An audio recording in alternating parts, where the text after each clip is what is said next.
So this is still Friday morning. If you just tuned in, well, welcome.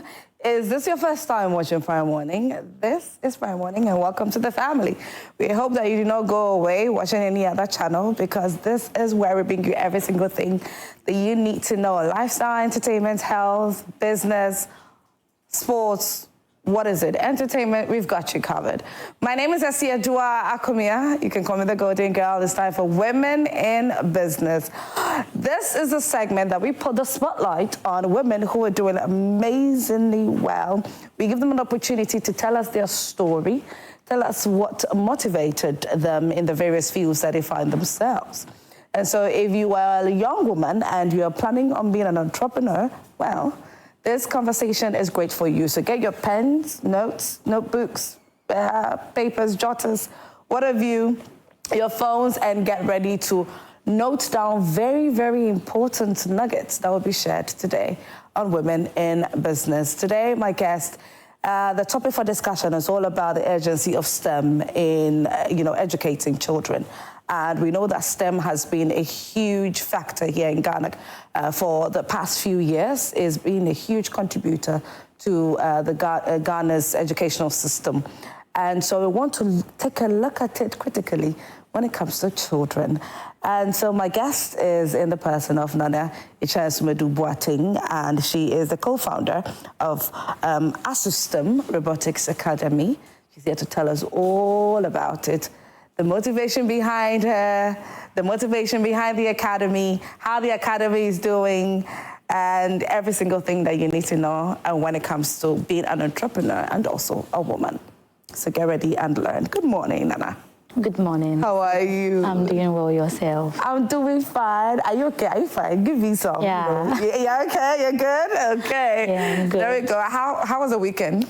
Oh, it was okay. It was okay? Yeah, aside my STEM business, I'm also a pastor, so... Yes, I was going to come there. Yeah, so it's been very fulfilling. Very fulfilling. Yeah. How does it feel being a woman of God and also running a STEM academy? I believe that making an impact or delivering people is not all about being on the pulpit. Pulpit, ooh, so I like that. Aside being on the pulpit, giving the people the word of God, that is my small way of also impacting my generation, helping them have a different view about life. Yeah, so. Very beautiful. Well, I wish we could get more into that, but I don't want to sway the conversation away so much. So let's talk about the ASUSTEM Robotics Academy. I hope I pronounced it right. Yes, please. Okay. Tell us about it. Okay, ASUSTEM Robotics Academy is an NGO that trains children in STEM education. Okay. So basically from ages 5 and above. And the youth and mostly sometimes the working individuals. Okay. Yeah, so ASUSTEM has been in session since 2018 doing this in Ghana. Since 2018? Yes, please. Tell us a little bit about you. Oh, okay. I am the co-founder of ASUSTEM Robotics Academy. Okay. And I'm basically, I am in charge of the operational aspect of the organization. We have the operational aspect and project aspects of the organization. So basically, I look at the operational aspect of the organization. When you say operational, meaning the day-to-day activity, training, recruitment. Okay. What we do. Okay. Cool. Tell us more. I want to get to know you personally as a woman and also as a co-founder of ASUSTEM Robotics. Okay, so when I finished my first degree, I read Human Resource Management. Oh. And at my second degree, Human Resource Management and Development. And you know, HR is more managing people and developing people. Yes. So a couple of years ago, my founder said that he came across an article that suggests that some years to come, the working force would, the European and Asian countries will fall on Africa for workforce. Oh. So for that reason, he was like, what can we do to equip Africans so that when the time is up, maybe Africans will not be left out. So he shared this thought, and I felt that it's something that as a good citizen, if you identify a problem in your country, you should do something about it. I think it's a very brilliant idea, because over the weekend I was having a conversation with a friend where, you know, he was telling me about certain IT jobs and all of that, and was saying that in the United States of America, Indians have taken over when it comes to IT. Sure. They are super when it comes to IT. Everywhere. And apparently in India, if you're not doing these two careers, IT and doctor, you're not really seen like that. Yes. So there are a lot of people who are into IT. Yeah. And look at the way all over the world, people from India who are into IT are being employed. Yeah. So it's a good thing. And even if you're looking at Ghana, you see when we want to do this road construction and stuff, mostly we have to go outside. Yes, that's and go and true. look for workforce. So yes, these are some of the problems that we identify as citizens, so that we start to train these children, create the passion for them, so that by the time they get to their tertiary, they would already have that passion to take up these engineering courses, science courses, so that we will build our workforce. So Africa will not be left out. Africa, we cannot be left out. Sure. We just cannot be left out. Now let's talk about the starting of the academy, how it began. What had to go into beginning it? Okay, we started by piloting to know how it would be embraced. So we went from like school to school to interview few headmaster and headmistresses about the idea. So at a point, it was Family Life International. She gave us the nod, and she even gave us her space to start it there, the training of the children there. So that is how we started. So some years later, and we got a space. And so when you started, what exactly were you teaching the kids? Science, technology, engineering, and math activities. Okay, so the activities. Solving. Okay. Yes. Robotics, web designing. That is all what we started with. Somebody would look at the fact that you have a human resource background. Yes, please. So where did, you know, the love for anything STEM derive from? Yeah, because as I said from the beginning, my second degree was human resource and development. And I looked out for how I can also contribute to developing people around me. So that gave me that passion to really embrace this thing, to help the youngsters. Then it means along the way you've also had to see yourself learning a lot about STEM. Small. Yeah, we are getting there. Yeah, getting there.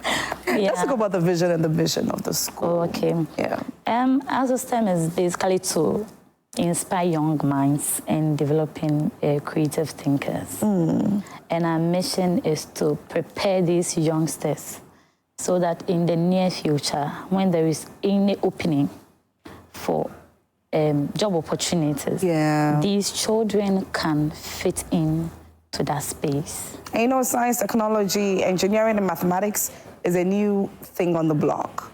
If you have all these as a background, you're good to go. Sure. I always say this, and I'm never shy of saying it. I don't like math. You don't like? Mathematics. I never really like mathematics. The reason why at times we don't like certain courses in the schools, I'm sure at times is the approach being used. Okay. And at times, you know, some of our, let's say, instructors or coaches, they treat everybody maybe the same, see everybody the same. But there are individual ways that people understand and appreciate things. So I think that we should equip the teachers more into that space, and they would also have that patience to equip these youngsters. That's true. That's true. That's really, really true. Now, what are some of the programs that you offer? Okay, we offer applied science, robotics, programming, web development, and Internet of Things. Okay. Yeah, so that's basically some of the programs. Earlier you mentioned how it started, and then the school, you went to the headmistress and then giving you the opportunity to start with her school. So moving forward afterwards, what criteria exactly were you using to choose the schools that you worked with? Oh, okay. Our sales team mostly we visit these schools, okay, share with them what we do, our services. Right. Then, if they are interested, they sign up with us to come there to teach them. So we have that in-school partnership. We also have our Saturday sessions, which is mostly through advertisement, referrals from people. Okay. Yeah, so that's how we've been able to get people to. That's nice. And how has it gone so far? It's been great because we always have new people rolling in. Oh, that's incredible. Coming for the program. Yeah. Yeah, so it's been very great. Nice. So since the topic, we are focusing more on children, getting children on board. How was it like working with them in these various fields of STEM? It's exciting, I must say. Children always want to see something new. Oh. They want to know something new. Okay. And STEM, our Smart Kids curriculum, is designed such that every day with a new activity. So what age brackets do you work with mostly? 5 years to 15 years on the Saturday sessions. Okay. Yes. So the curriculum is designed in a way that anytime these children come on Saturdays, 9 to 1 p.m., they are doing new things. Okay. And by the time we are done, you see the excitement of these children, what they have learned new on that day. How many children so far have you had? Just since we started, we could say we've trained about 7,000 to 6,000 thereabout, because it's a program that we mostly do across everywhere. Yes. And it comes in cohorts. So let's talk about some of the feedbacks that you've had. Okay. Because the children will move on. You move on to a next set of children, and then it goes on and on like that. Okay. The previous ones, the ones that have come to study with you and have moved on and all that, what are some of the feedbacks that you get concerning them? They are very much okay with what we do. Okay. So for instance, let's say that a child relocates to US. He or she would like to have an online session for us to continue with what we are doing. Nice. And there are instances that, as parents, at times our Saturdays, funeral and wedding. Yeah. So a child wouldn't like to follow his parents to maybe a funeral or a wedding. It's not okay, or just being home. They tell you that I want to come to assist them. Okay. So, and when they come, the excitement, they like what they do. So they are always ready to come to us. Let's share with us some of the exact things that you do during those classes. Okay, let's say we come here today, we identify a problem. Okay. These children are supposed to identify the problem, build a project in relation to that to solve that problem. So for instance, some time ago we had to drainage system. Oh. In the drainage system, Ghana, when there is flooding, we have terrible drainage system. Yes. So let's just say it as it is. So we look at maybe they are building bridges. Okay. How, if these bridges at this point is going to help us not to have the same problem. So basically, the children come up with a problem they have in their area. Oh. And how best they think, my area, we have this problem. Maybe my father has a farm. He always watering the farm, moving from one zone to the other. It's a problem. So what can I do? So then they come up with a solution that maybe through the smart what do I call it? Smart use of the drainage system. they can just code everything on their smartphone. Then at this time, my plants are watered. Maybe in the morning, wow. my plants are watered. Later in the evening, my plants are watered. So these are some of the things that we engage the children in, so that in the near future, we will have a good... What are some of the most interesting stories or problems that these children have identified that they've brought on board? Okay, example is what I just said. Okay, the drainage. The drainage system. Right. And we also have the creative aspects, which they build things with waste. Okay. And let's say bamboo. Oh. So a couple of months ago, they built the Flagstaff house with bamboo. Yeah, please, do you have a picture of that? Oh, you did it? I wish. Please get us a picture of that. Our website, we can get. They built yes the Flagstaff house using bamboo. Yes, with bamboo, and that is very inspiring. Whose idea was that?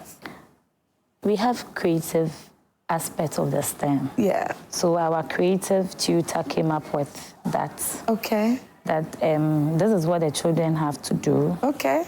This today. Yes. Yes. So they came up with it, and it was very nice. Oh. Yeah. So Nature is trying to get us the image for you know, the bamboo, the Flagstaff house that was rebuilt by the kids using the bamboo.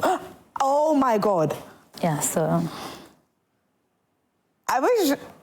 Okay, let me do this so that we can get a better look at this. Because I hope that my cameraman is getting ready. Okay. Yeah, so we have it on there. Nanesha, Yeah. Behind you. Sure. Yes. Yeah. These are some of the things.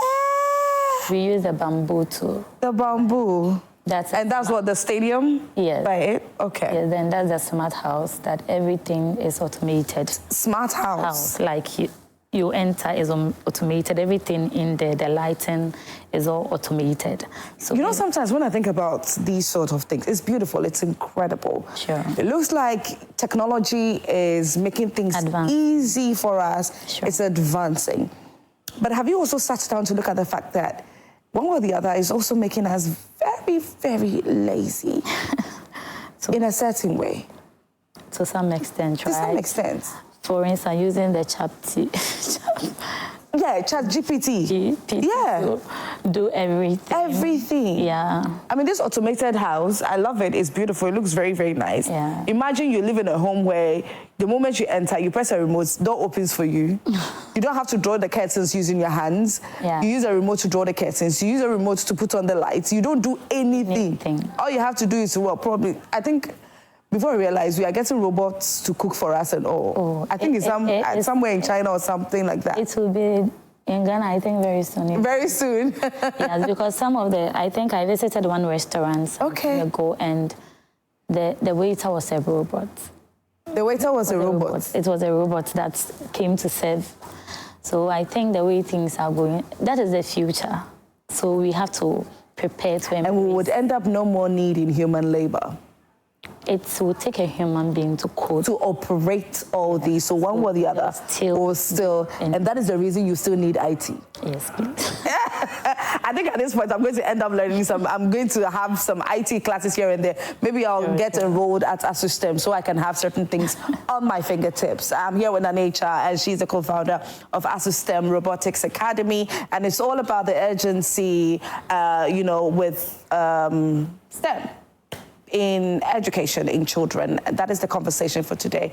And so if you have any contributions, if you have any questions in relation to STEM, whether your children or you are interested, you want your child to have the love for STEM, please, you can share that with us on our social media platforms. Nature is here, and she'll answer all questions that you have in relation to that. Nature, now let's talk about success stories that you've had. Okay. All right. If you have any. Yes, we have a couple of people who joined the Transform Me project. Transform Me? Transform Me. That is a partnership we have with Lenovo. to train the youth of the country, the youth in the country.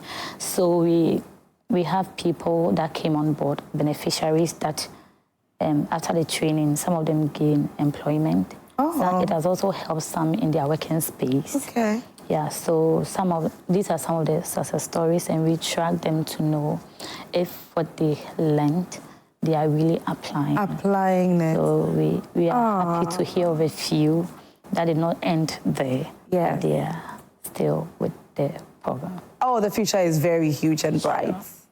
How do you fund everything? Like the way you said, our funding. Yes. Let's say with the Transform Me project, it was solely sponsored by Lenovo. And we have this partnership with Telecel, that Telecel have outsourced their CSR, the STEM aspect, to us for STEM. Okay. So we also move across the regions to train children, the primary school, the GHS. So Telecel sponsors this one. Lenovo sponsors the Transform Me. So when it comes to the Catch Them Young, which is the basis one, that is when we charge little. Charge little? Little. It's small. The funding is not as, maybe in Ghana, we visited a couple of corporate bodies, but we've not been successful. Hey, so we are corporate bodies here in Ghana, sometimes we'll take you up in prayer. Sure. Yes. We are still praying. Yes. Yeah, yes. We hope they will come on board, because this is an initiative that we look out to go across all the regions of Ghana, not some selected few, because we want every Ghanaian child to benefit from this program. Now, speaking about corporate bodies, I think that we need to let them really understand that when they put their monies into this, this is what they will be reaping at the end, or this is what they will be seeing, especially in the lives of the children. Yeah. So then help us understand what STEM education could do for the next generation.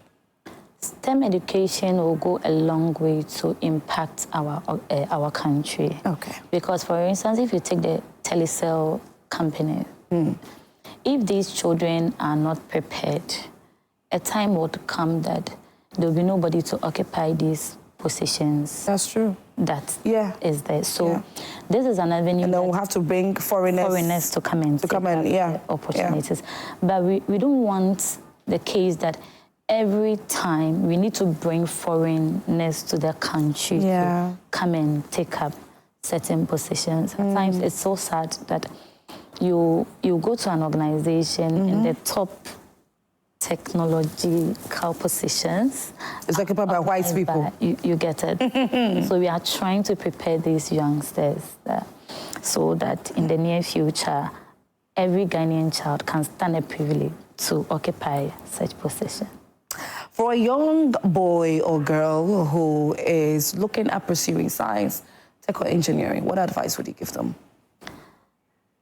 What I would like to tell them, you see, it's a very promising avenue that if you get yourself prepared in the near future, not only in Ghana, but it will be very fulfilling for us to be here. One morning we just wake up and we hear that a Ghanaian child, it's in a space on a position that this person is coming from Ghana, not from India. That's true. So I always encourage the youngsters that they should embrace this opportunity. This is an opportunity of a lifetime. And technology is always evolving. The more you get yourself abreast, you are on top of the game. So I would always encourage them to take up these courses. Some schools use it as an extracurricular activity, but I think that the government should come to a point that this becomes part of maybe their core subjects that every school is supposed to do. And I would also plead with parents. It is not all about being the lawyer or a doctor. But we should leave the children to we should guide them to what we identify. Okay. That they have interest and their passion, so that we guide them to it. Because most of the times you can allow a child go to take up a certain course at the university. It comes back and it's like, that is it, this one. I'm actually not pursuing the course I studied in university. Oh, wow. I have a degree in a different field. Okay. And then today you did it for Mommy, right? You did it for Daddy. I did it for my parents. Yeah, so this norm needs to change. Yes. So we should give the children the opportunity to choose. As parents, we are to guide them. And we should always look out for the opportunities, not what we think it will be best for them. We should look out for the opportunities, as the world is always changing. Yes. So we should look out for opportunities. What is my child going to study in school? Yeah. And when he comes out, it will not be difficult for me to go and look, he or she to look for a job. But the opportunity will be there for the child to just grab it. It's better. I know we are focusing on children, but for an adult, is it too late to pursue any course in STEM? Not at all. Okay. Not at all. Because we have the G-Power, that is mostly for girls. And the Transform Me is for everybody, working class, graduates, and everybody who wants to develop his or her passion in technological fields. And get ready, you're about to sign on a new student, which is me. I think that having this conversation with you, you know, there's this interest that is the passion is coming, right? Anyway, so if anybody wants to get involved in supporting, how would the person do that? Or any corporate body? Oh, ASSOSTEM is always available. Okay. We can have a meeting, we discuss what they intend to achieve. Some basically would want to dive into supporting the special needs children. Oh. They come on board that, oh, this is what I want you to do for me. Okay. So ASSOSTEM is always available to impact the knowledge and help transform lives. So we are always available. They can reach us please on 0249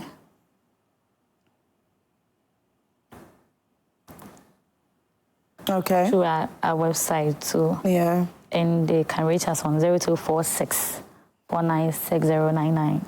When they go on Facebook, ASSOSTEM Robotics, they leave a message, promptly we will just respond to them.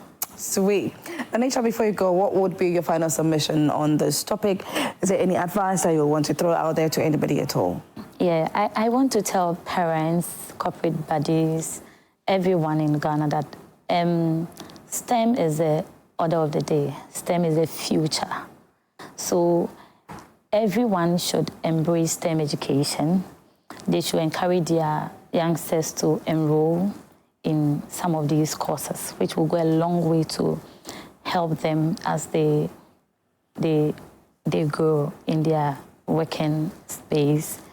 As graduates, maybe you complete your school, you've gone to do maybe law, you've gone to do something else. You are not lucky to have a job at the moment. Yeah. You can just come on board because we have graduate programs where we train these graduates to acquire knowledge in these fields. Then, when your time is up, you can go further in your education. Our conversation has been on highlighting the urgent need for STEM, which is science, technology, engineering, and mathematics in children. And Nanecha Sumedu-Boateng, who is the co-founder for ASSOSTEM Robotics Academy, has been, she shared a very incredible story with us right here on Prime Morning for Women in Business. And we hope that you've learned so much from her. And I love the fact that she said that even if you're an adult, although, yes, we're focusing on children, it's not too late for you. You could get enrolled, just to have something small on your tips. Because you might never know, it could come in handy in a few years to come because, like she said, STEM is the new order of the day. And so before you realize, somebody from somewhere is coming to take over. Some robot somewhere is coming to take over, and you just be there. But if you have it at your fingertips, if you know something at least, you're going to end up doing something to advance yourself and to better yourself in the future. And so my guest has been Anacha Asumedu Boateng. And Nana, thank you so much for your time this morning. You're welcome. It's been incredible having you and sharing your story and your journey with us. Sure. And let's not also forget that she's also a pastor. I had to chip that in. She's a pastor who is doubling as the co-founder of, this beautiful robotics academy as well. So thank you and all the best to you. I'm serious. I'm going to get signed on, by the way. You're always welcome. Thank you very much for We even give me. scholarship to some people. Oh, so I could get a scholarship. You could get a scholarship. Oh, wow. I'm more excited. Anyways, though, talking about STEM for children and, getting children involved in the new order of the day. Guess what? Well, you know exactly what I'm about to say. It's all about Big Chef Season 4. So you know about Big Chef, that we have here on Joy Prime? Yeah, I heard about it. You've heard about it. Yeah. Thank God, because if you had said that you don't know about it, I'd be like, So Big Chef is all about kids who come and showcase their culinary skills to us. Oh, okay. Yes. That's all that they have to do, showcase their culinary skills. So it's a competition. All right. And then the winner gets to go away with a whole 10,000 Ghana cedis. Wow. And some gift items from our sponsors. Oh, okay. It's so beautiful. Maybe we can also give that winner maybe a 6-month scholarship to come and learn some of so that it helps. Oh, this is beautiful. Yeah. Please, producer, please, I hope you heard. Yeah. Please, I hope you heard. Nanisha just mentioned that they could also give the winner a 6-month opportunity to come and learn some STEM, techniques. Sure. With the school. You see, sometimes, you see how God works. So whoever our winner for Big Chef Junior Season 4 will be. Nanisha, thank you so much. Thank you so much. I wasn't expecting this, honestly speaking. So please, let's talk a little bit about that one. Okay, so if you're going to do a 6-month scholarship, what exactly would it entail? So it will be introduction to robotics and programming, basically. Okay. Yeah. Okay. So by then, the child will know whether I want to major in programming or code robotics. Imagine you were a good chef, and then when it comes to programming, you're a pro. Then you program your... You program your meals. Every point in Somebody time, says that you end up having an automated kitchen. Exactly what I was about to say. That would be amazing. It would be wonderful. Nanisha, thank you so much. So to our winner-to-be, to all the contestants of this season of Big Chef, there you have it. So not only are you going to win some products from our sponsors and that 10,000 Ghana cedis, but you get the opportunity to also learn some IT skills, science, technology, engineering, mathematics. What is it? You get to learn something. Imagine you end up learning how to create a robot. Sure. Or an automated house. Hey, Nanisha, thank you so much for your time this morning. So like I said, it's all about Big Chef Season 4, Big Chef Junior Season 4. Now, here's what happened. We opened up for auditions. We called and called and called and called. And we had a number of students or pupils come in to audition. It was very, very amazing. It was very interesting. And so we need to get ready for another thrilling season of Big Chef Junior Season 4. Well, let's take a look at this. Nanisha, thank you once again. We just turn around shortly. When we come back, Prime Mornings continues.